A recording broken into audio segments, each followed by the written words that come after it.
Hi everyone, I hope you're all having an amazing day. Welcome back to the Beginner's Guide to Makeup. Today we're going to be going over everything you need to know about makeup for oily skin. So this is just tips, tricks, advice, hacks, etc., as well as products to use, which is super important to keep in mind just to avoid an oily finish or makeup slipping off, etc. So let's get into it.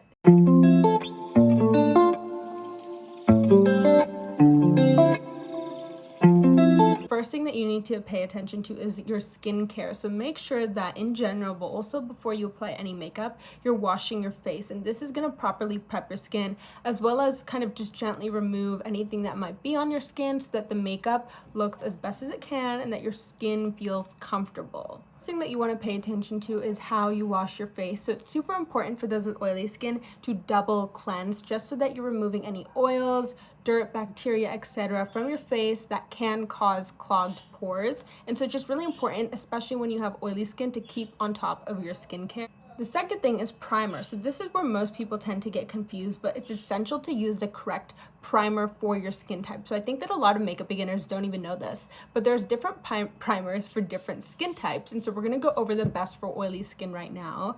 A majority of people tend to choose one that's not even made for their skin type, and it's just completely random, the first one they saw, and that's why you might not be getting the best results from your primer and your makeup, because you're not using one that's made for your skin type. Skin should focus on primers that will give you a matte and poreless base to work with. This way, when you apply your makeup, it'll already kind of be sitting on a matte base, right? Which will allow the makeup to be less likely to slip off. Another option that you can do is a sticky primer with a matte finish. So e.l.f. Cosmetics, their Power Grip Primer is a great option, and all it's gonna do is make your skin a little bit tacky so that when you apply your makeup, it'll literally be sticking onto it so that it doesn't slip or move as the day goes on. We've gone over skincare, we're gonna go over makeup for your skin type. So one of the most important hacks that I have for you, and most of the time, again, people tend to miss this, but not using the correct makeup for your skin type will actually result in a patchy finish and will result in makeup slipping off of your face. Let's go over the best makeup for oily skin. Oily skin will react to powder makeup products better than cream and liquid makeup products. Now, this doesn't mean that you need to switch your whole routine, but if you're using a liquid blush and you have oily skin, consider switching to powder blush, because that's gonna, one,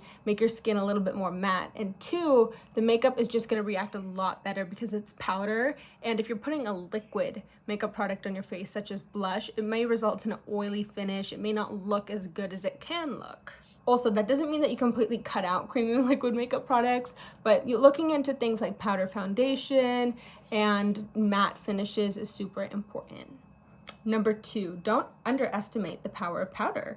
So if you struggle with lots of oily skin, it's important to make sure that you're incorporating setting powder into your routine, just so that you can have a matte and flawless finish, as well as preventing oil and shine as the day goes on. So we're going to go over the both types. So the first one is loose finishing powder, and loose finishing powder can be either luminous or matte. So I actually own a luminous one, and it has little glitters in it. But the main goal of a setting powder, any setting powder, is to give you a matte finish. Those with oily skin will find finishing powder very beneficial, as it gets rid of oil and shine.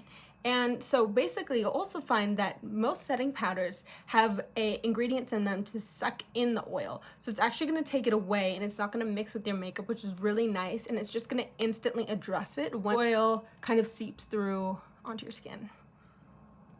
The second one is finishing powder. So this provides the same benefits, but instead it's going to be kind of sealed in a pan. You'll see it as pressed powder. And this is perfect for those wanting to control minimal to medium oil. So if you find that your skin is just a little bit oily, pressed powder is a great option for you, but loose powder is also pretty good at preventing oil and shine, but both are really great options.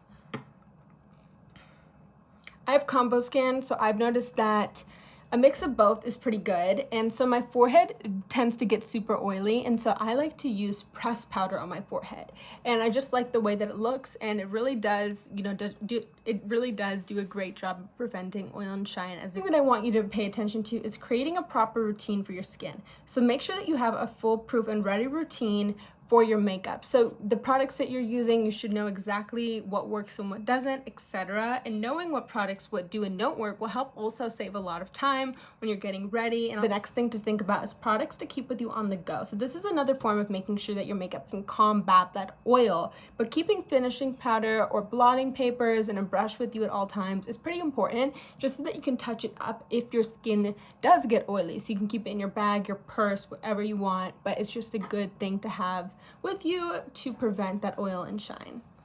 Now we're going to talk about eyeshadow primer. Now this is super important for oily skin because you may find that when you're applying eyeshadow, it actually just slips off. And so the way to prevent this is to use an eyeshadow primer.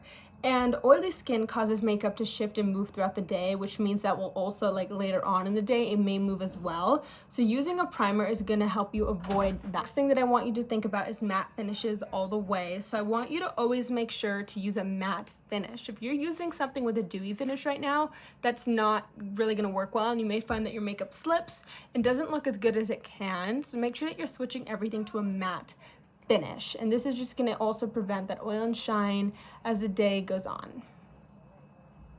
Also, most of the time products will be labeled if it is a matte finish or not, and if you can't figure it out, just Google it, but it should be mentioned somewhere on the packaging.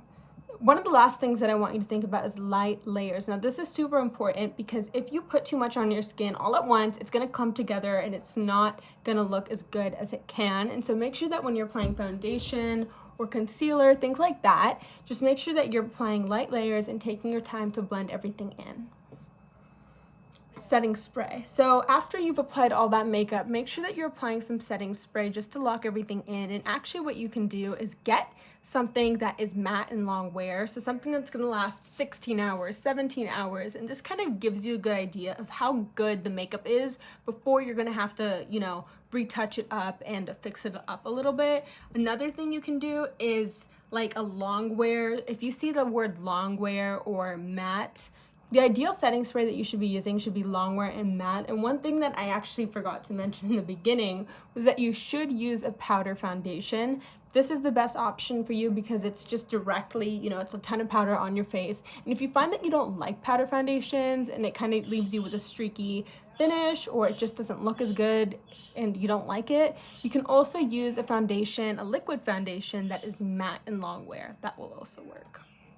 Watching. I hope this is helpful, and if you have any questions, just comment them down below and I'll answer them for you. But yeah, have a great day everyone. Bye, and be sure to subscribe if you're a makeup beginner. I'm here to help.